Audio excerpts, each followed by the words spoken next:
Boa noite, gente. Espero que todos estejam bem. É a professora Alexandra quem está falando.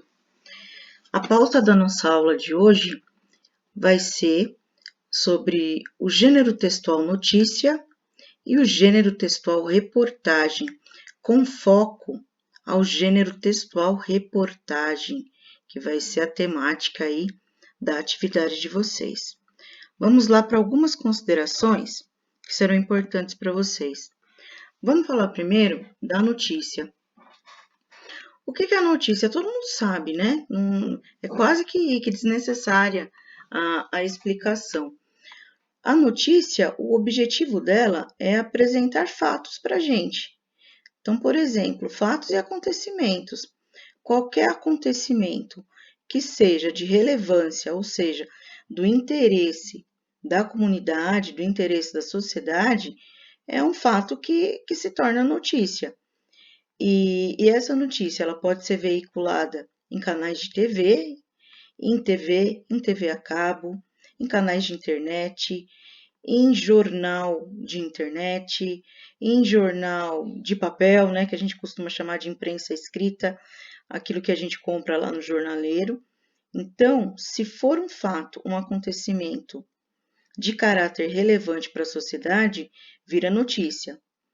Mas o que é a notícia? A notícia, na verdade, é o relato breve desse acontecimento.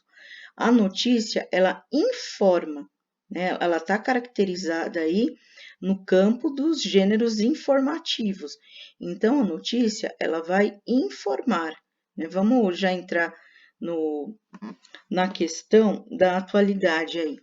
Então, de repente, você vê uma notícia, é noticiado ou pela imprensa escrita ou pela imprensa televisiva, por exemplo, que o número de casos de coronavírus no estado de São Paulo diminuiu.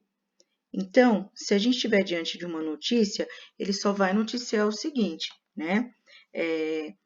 Dados da Universidade de São Paulo comprovam que o número de casos de Covid-19 diminuiu no estado de São Paulo.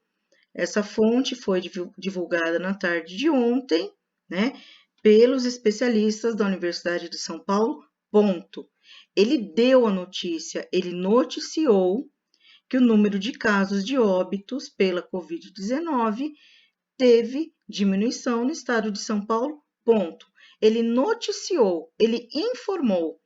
A notícia, ela tem esse caráter informativo, mas informativo breve. Ele diz qual é o fato, ele diz, né, quando aconteceu, ele diz, né, quem é que disse, quem é que divulgou, mas ele fica num caráter breve. É uma informação breve. Por isso que um jornal televisivo, né, ele trabalha aí com várias notícias. Por quê? Porque quando você tem um programa de noticiário, ele não vai se aprofundar nessa notícia. Os noticiários, eles vão divulgar os acontecimentos. Agora vamos lá na questão da reportagem.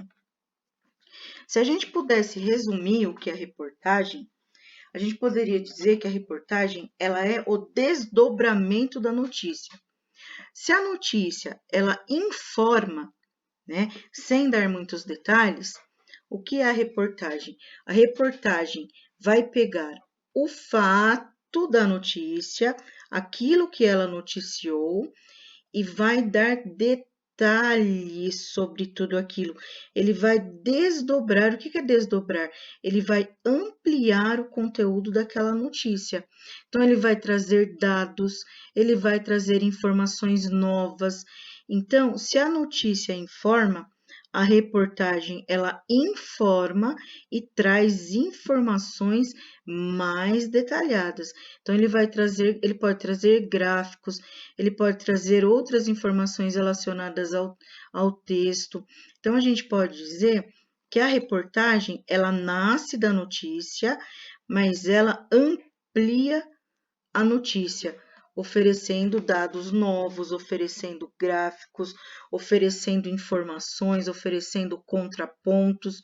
Então, a reportagem é a notícia ampliada, a notícia informa, A reportagem, ela informa, ela apresenta dados, ela apresenta obrigatoriamente mais informações e um relato mais detalhado sobre aquele acontecimento, certo? Como a gente está diante, né, do gênero reportagem, que é um gênero mais amplo, um gênero mais complexo, que conta com mais elementos, a gente vai ver que ele assume uma estrutura bem particular. O que tem que ter uma reportagem? Qual a sua estrutura? Tem que ter o título ou manchete. O que é o título ou manchete? É o nome do texto. E como é que é o nome desse texto? Como é essa manchete? Tem que ser um texto criativo, tem que ser um texto de impacto e objetivo. Por quê? Porque a reportagem, ela tem que chamar a atenção do leitor. Se não chamar a atenção do leitor, né, o texto cai no esquecimento. Então, a estrutura da reportagem, ela começa pela manchete, que é o nome do texto, né, que obrigatoriamente tem que ser um texto de impacto, certo? Logo abaixo, nós temos o subtítulo ou título secundário. O que é esse subtítulo ou título secundário? Ele é um complemento do título principal. É como se fosse uma informação a mais, uma informação breve, que apresenta ali algum dado que vem complementar a manchete. Então, a manchete é aquilo que dá o destaque e o subtítulo ou título secundário, ele vem logo abaixo da manchete e ele dá ali uma informação apenas complementar desse título. O subtítulo ou título secundário, ele não é uma obrigatoriedade dentro do gênero, mas se nós formos observar, ele sempre vem, apesar dele ser facultativo. Quem estiver escrevendo a reportagem aí, ele pode ou não colocar, mas geralmente coloca. Agora nós temos aqui o lead ou lead. As duas escritas estão certas. Ele vem do inglês aqui, o lead, mas a gente já consegue observar que ele também já foi aportuguesado, aqui abrasileirado nessa escrita. Mas a pronúncia é lead. No jornalismo, porque a reportagem é um texto, né, da esfera do jornalismo, o lead, ele é o primeiro parágrafo do texto. Por que esse primeiro parágrafo é importante? Porque ele vai contar o fato, ele vai contar quando aconteceu, onde aconteceu, como e por quê. Só que esse primeiro parágrafo aí, que é o lead, na verdade, ele dá essas informações sem detalhar. Então, ele vai dizer assim, ontem a Universidade de São Paulo, né, os técnicos da Universidade de São Paulo divulgaram que o número de óbitos no estado diminuiu razoavelmente, ponto. Então, ele vai dizer o fato, vai dizer onde aconteceu, que foi na Universidade de São Paulo, como aconteceu, mas ele não explica, tá? Ele não explica. É um primeiro parágrafo que traz essas informações. Quem ler o primeiro parágrafo da reportagem já vai ter a noção do que vem depois. Então, o lead é o primeiro parágrafo da reportagem.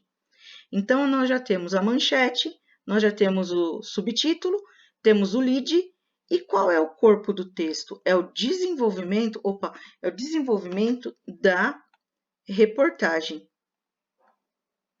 O corpo do texto, ele é aquele elemento, aquela parte do texto que vai reunir todas as informações adquiridas pelo repórter ou pelo jornalismo. Então, no corpo do texto, que ele vai colocar dados de pesquisas, dados de entrevistas, vai colocar material gráfico, tudo que tiver relacionado com, né, o título dessa reportagem. Então, aqui que a gente pode dizer que é o desdobramento do texto. Então, a manchete é o título, o subtítulo na sequência, o lead, que é o primeiro parágrafo, e o corpo do texto, que é o desdobramento desse texto, ou seja, onde ele vai dar todos os detalhes a respeito desse assunto, certo? Nós temos aqui 3 tipos de reportagem. As reportagens, elas podem ser expositivas, quando apenas apresentam fatos de forma objetiva e imparcial. Ele vai lá, apresenta todos os fatos, não deixa faltar nenhuma informação, mas não dá nenhuma opinião sobre ela. Essa é a reportagem expositiva. Nós temos aqui as opinativas, quando os fatos, além de de serem apresentados, ele vem junto, você percebe que ele traz o ponto de vista do repórter ou do jornalista. Ali você vai perceber que houve a interferência da opinião do jornalista sobre aquela reportagem, sobre aqueles dados, sobre o contexto ali da reportagem. E a interpretativa é quando ele dá uma conclusão para o tema. É como se ele estivesse dando ali um fechamento e um porquê, um direcionamento, para dali em diante. Então, a interpretativa é quando ele analisa os fatos em relação, a outros elementos e ainda sugere uma conclusão para aquele tema, O que a gente pode ver? Nós já vimos no semestre passado os artigos de opinião. Aí pode falar, mas quando a gente entra em reportagem opinativa, interpretativa, a gente não está na esfera do artigo de opinião? Não. Por quê? Porque a reportagem, ela trabalha um acontecimento, é o desdobramento de uma notícia. O artigo de opinião, ele trabalha uma temática. Então, o artigo de opinião, ele trabalha um tema. E a reportagem, ela trabalha um acontecimento pontual. Aconteceu como, quando, onde e por quê. Então, a reportagem, ela desdobra um acontecimento específico. O artigo de opinião, ele trabalha a temática, o tema, certo? Então, olha só. Quando a gente chega aqui nos tipos de reportagem, a gente termina aí a nossa explicação. O que nós temos aqui é o texto da atividade de vocês, Quando vocês observarem a atividade, que eu estou postando o link aqui junto para vocês, vocês vão ver que, a ilusão da estabilidade em São Paulo. Aqui nós temos um título e logo abaixo nós temos aqui um complemento desse título. Aqui embaixo, o que nós teríamos, Quando ele diz coronavírus das sinais de enfraquecimento, aqui nós temos o subtítulo, certo? Que é o complemento do título. E a reportagem, ela começa aqui. São Paulo apresenta uma curva média móvel de óbitos. Essa reportagem, na verdade, ela é um trecho de uma reportagem muito maior. Ela é o trecho de uma reportagem bem grande. E eu recortei para vocês um trecho dessa reportagem para que vocês possam fazer atividade. Então, aqui, São Paulo apresenta uma curva média móvel de óbitos que segue um comportamento parecido com a tendência nacional. Então, assim, curva média móvel de óbitos, o que isso significa, Que em relação aos óbitos acontecidos no estado de São Paulo, ele tem tido um comportamento,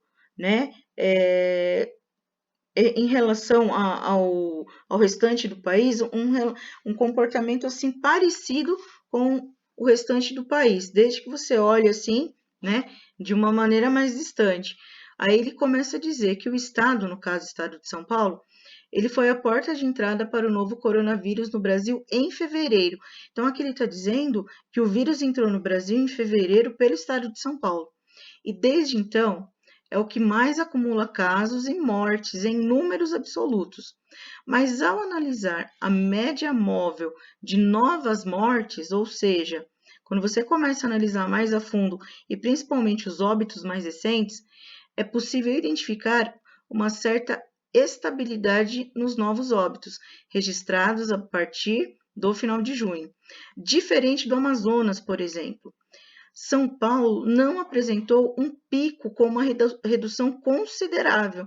Então, ele está querendo dizer que houve redução, mas ao contrário, por exemplo, do estado do Amazonas, em São Paulo não foi uma redução muito grande na linha dos óbitos. Assim como o país, a média de mortos notificadas todos os dias é elevada. São mais de 200 óbitos, por dia. Diariamente aí, por dia, diariamente, no estado, que vê a pandemia avançar com força pelas cidades do interior. Na capital, uma mudança na metodologia de contagem dos dados abriu um limbo na análise local, ou seja, essa mudança de metodologia, eles mudaram a forma de contar esses óbitos, né? Abriu aí, né? Fez aí uma certa reflexão sobre a análise local. A estabilidade que o Estado apresenta não é necessariamente boa, por isso que ele fala aqui no título que é uma estabilidade ilusória, a ilusão da estabilidade. Por que que ele diz isso, né? Porque se você fizer um recorte, né, e pegar algumas cidades do interior, você vai ver que o coronavírus lá, ele está em franco desenvolvimento. Então, essa história de falar que o número de óbitos ele está baixando e que ele está estável é meio relativo. Você está fazendo o recorte onde? Porque nas cidades do interior a curva está diferente, ou seja, o número de óbitos tem aumentado bastante.